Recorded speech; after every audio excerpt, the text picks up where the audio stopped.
Hi, my name is Timo from Devo, and I'm going to discuss the first step in recycling your own plastic.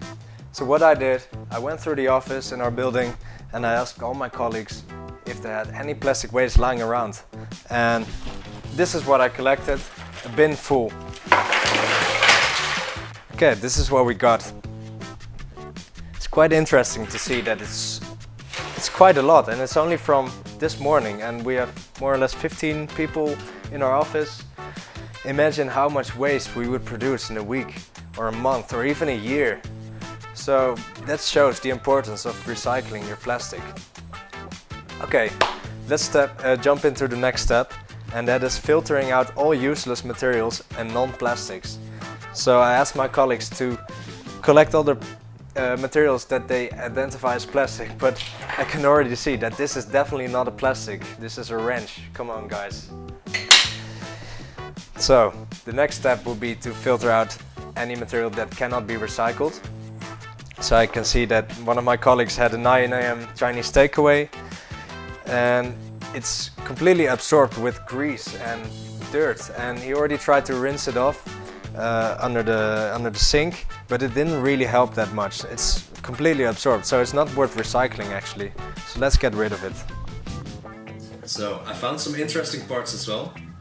This power socket and the handle of this pen. I want to recycle them because they're plastics, but they're not the right type of plastic. They're thermosets, which means that they cannot be remelted again. And in order to recycle my plastic, I want to melt it to give it a new shape.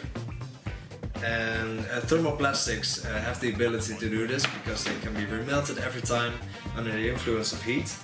But since these can't, I'll just remove these. And also these styrofoam blocks. Yes, it's plastic. Yes, it can be recycled, but is it worth your time and effort? No, it isn't. Because now it looks like quite a big batch of plastic, but if you compress it, it's actually a really small piece of plastic. So it's not really worth your time actually. In the time that you're spending on recycling this block of foam, you could spend it on collecting more plastic actually. So let's get rid of all these blocks of foam, even these tiny ones. And now you can see we're already making our batch a little bit smaller, which makes it a lot easier in the process. So the next step would be to sort our plastic based on the polymer type. So we can do this by identifying the polymer type by looking closely at the parts. Like most plastics, they display a little triangle with the arrows and a number inside. For example, this bag from the Albert Heijn, or as my international colleagues like to call it, Albert Heijn.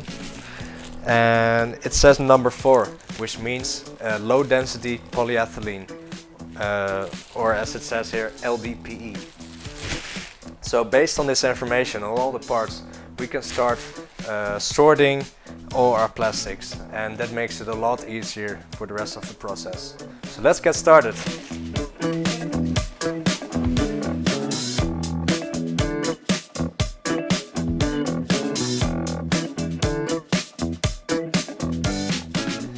So that took me a while, but I actually did it. I sorted all our plastic that we had in the box.